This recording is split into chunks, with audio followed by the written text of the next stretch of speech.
Our last Norwegian speaker will be Kim Haugen. He's the head of international cooperation for the Norwegian government, correctional service. And after him, we'll hear from Oregon's correctional officers who've had this experience and some of the innovations that they've made in their units because of it. So stick around. Be coming very shortly.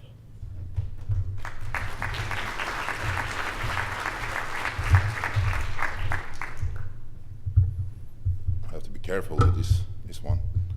Put it here.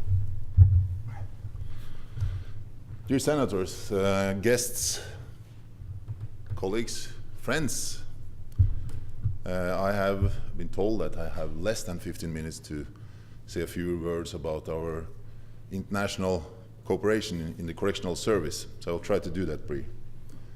So we will see which slides I have to skip. But the first one, which one? Yeah, this one. We had a new general director December last year, started 10th of December. Many of you have met our previous general director, Marianne Vollan, but now we have a new one. She's been in her duty now for 2 months almost. And she sends a warm regards to all of you, to our cooperation. And she really wanted to be here. She will be here the next time, I promise you. But this is what she wanted me to say to you. And I also have a gift, because talking about general directors, women as a general director is good to have. They are powerful, and Lise have heard so much about Colette. So she wanted to give you a gift as a big symbol on our cooperation. It's Edvard Munch's painting.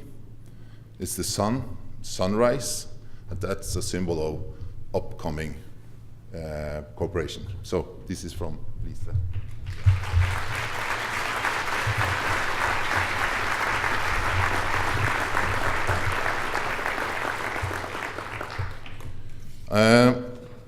Why do we want to work internationally? We have heard many reasons for that already. We are running a monopolized organization, correctional service. We are in our own bubble, our own box, and if we are there too long, we have nothing we have reached when it comes to development. So we have to think out of the box, and that's why we need to discuss with other countries how are you running your prison system. It's like, this is also saying in Norway, you can't see the trees because of the forest. It takes some time, you're quite slow, yeah? So we have to think out of the box together with others to learn something new. We have the same goals, and it's always something to learn. And Bree, you asked me yesterday, what have you learned from Oregon? We had a meeting yesterday where our colleagues from Oregon tried to describe to us what they have learned. And I was so impressed about what they have learned in a week in Norway. Just being in a prison in Norway and all the changes they have done. So I learned something yesterday about your passion for your work, your support from Colette, and how all the officers are struggling every day, but still you were able to do it. So you made the Norwegians proud, but we are also very proud on your behalf.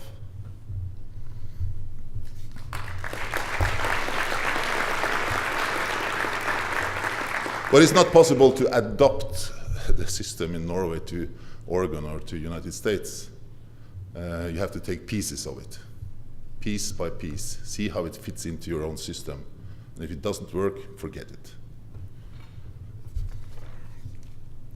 There's a lot of international cooperation going on, not so much in this continent with us before now, but the directorate in Norway, correctional service in Norway, they are involved in all these international organizations in one way or another. And that's, for us, very important. So I will just say now a little bit how we are working in Europe. These numbers you have seen before. I guess I saw a higher number in the United States yesterday, 707 or something. But if you look into these countries with the light blue color, this is the countries we are working with mostly. And it's important for us to work with these countries because our prison population is quite unique in a way. We have, well, it said 4,000 prisoners, 33% foreigners from 65, 70 different nations. So it's very colorful prison population in our system. On top 3 list among foreigners in Norway, it's Poland, Romanians and Lithuanians. So what do we want to learn from them? Of course, the culture. The culture is different, but if you work in these countries, you will actually learn something about their culture, and that is important for our officers that are handling these foreigners every day.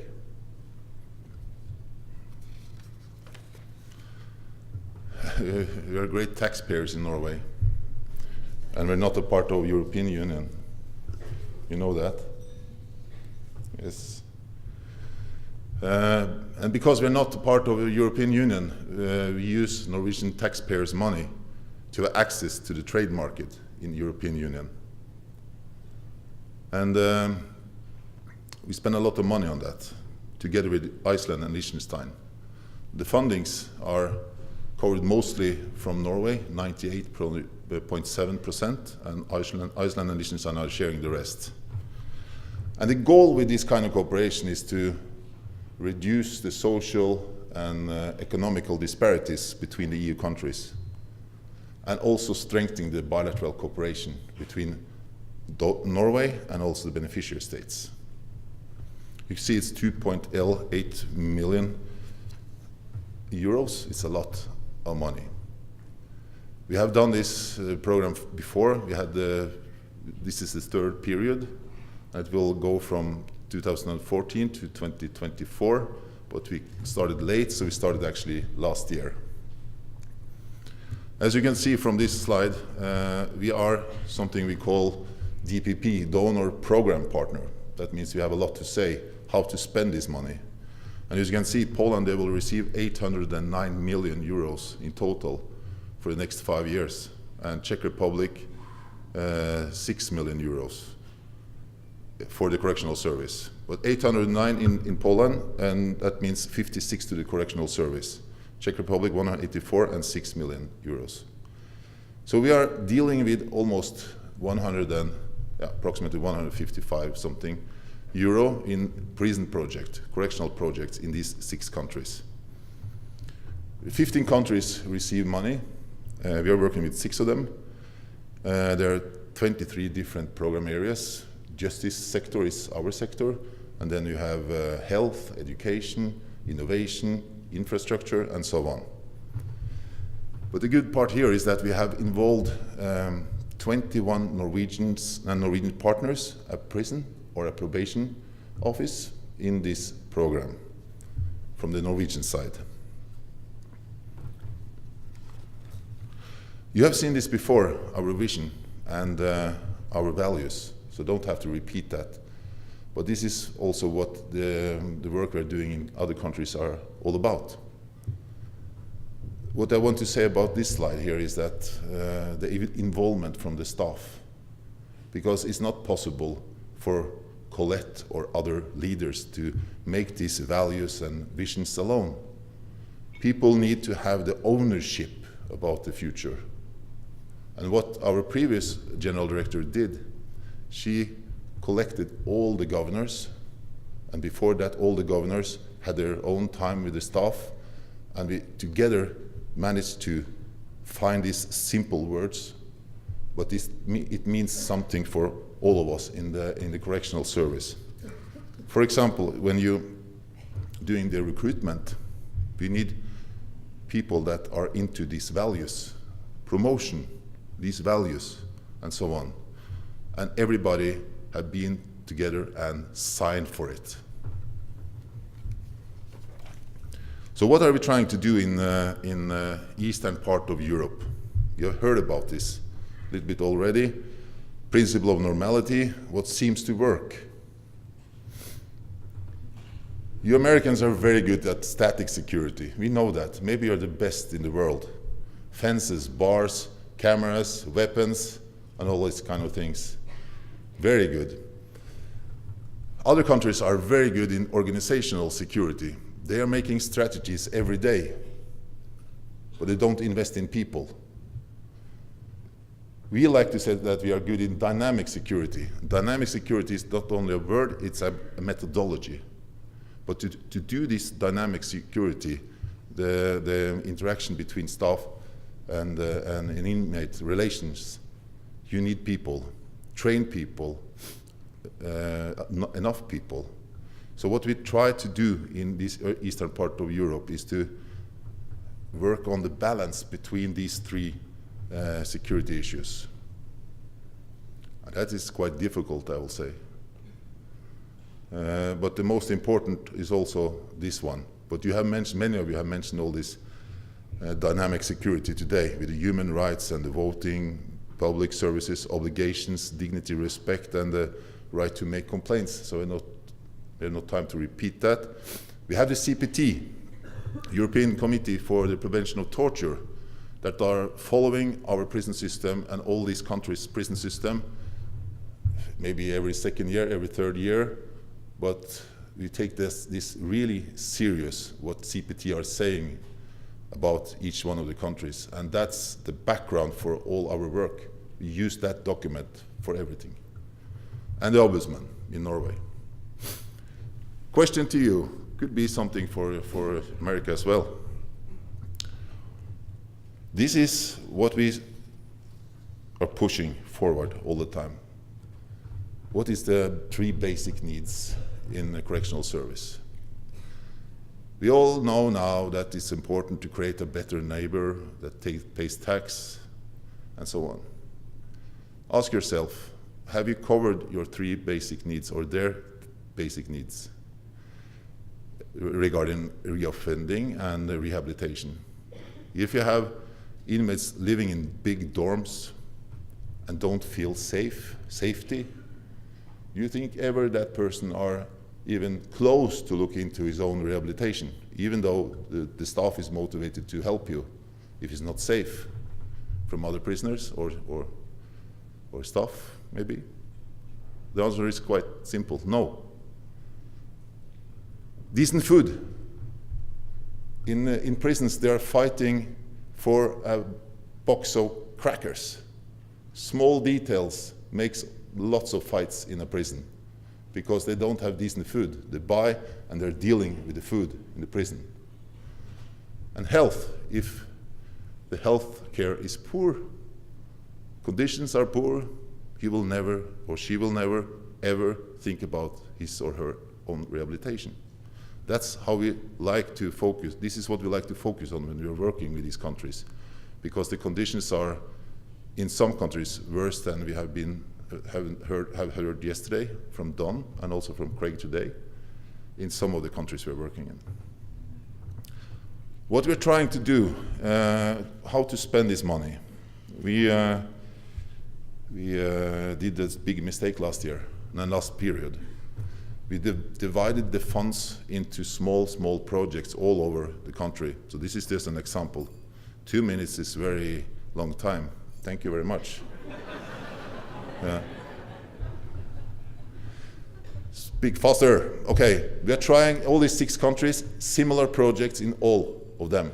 Main focus, training the staff. From 14 days in Bulgaria, with which 20 of them are shooting training, to 6 months training. Connect Cruise Academy to this training center and make it longer and the content different and the methodology. So all 6 countries training for staff. In Latvia, Lithuania, Bulgaria, we are creating a training center from scratch, building it, working with the recruitment and the curricula. This is an example from Romania. The blue dots are representing 4 different regions. We construct a totally new wing. We train the staff at a new academy with a new curricula. They do the practical work in the new wing in one of these 4 dots prisons. And we'll link a halfway house to it. And we also work with electronic monitoring. So it's one way out, a seamless correctional service. All countries have different projects in that way because they have less money. Romania have 32 million euros. The green dots are 3 prisons for normality. They'll be building kitchens so they can make their own food and so on, and have a greenhouse. Seamless correctional service is our goal. The challenges here in these countries are similar to what I have been describing here.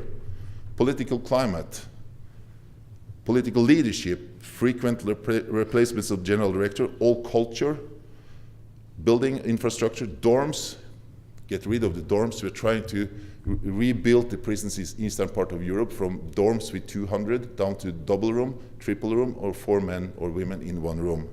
Then you can do something with the subculture.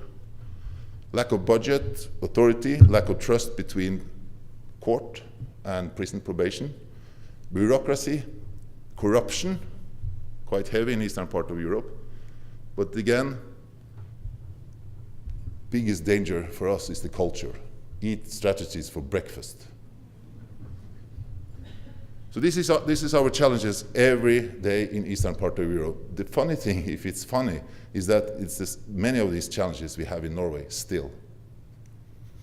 We have a twinning project with Russia, funded by Ministry of Foreign Affairs in Norway. 3 prisons are then hooked up with 3 prisons in Russia, and also a probation service, a probation office. In Ukraine, we have 4 Norwegians in my unit working there. There's 1 judge, 1 prosecutor, and 1 head of the probation and 1 head of prison, working together with 3 locals down there. And we're creating 2 pilots, 1 in Kharkiv, 1 in Bila Tserkva. So they stay there. It's 1 more. 1 finger, 1 more, yeah? Yeah, 2 pilots. So, that was the last one. I'm really looking forward to this cooperation. I met so many nice people, warm people, and the management here, Bree, Cyrus, I'm really looking forward. We just have to make now the plans for the future together. So, thank you very much.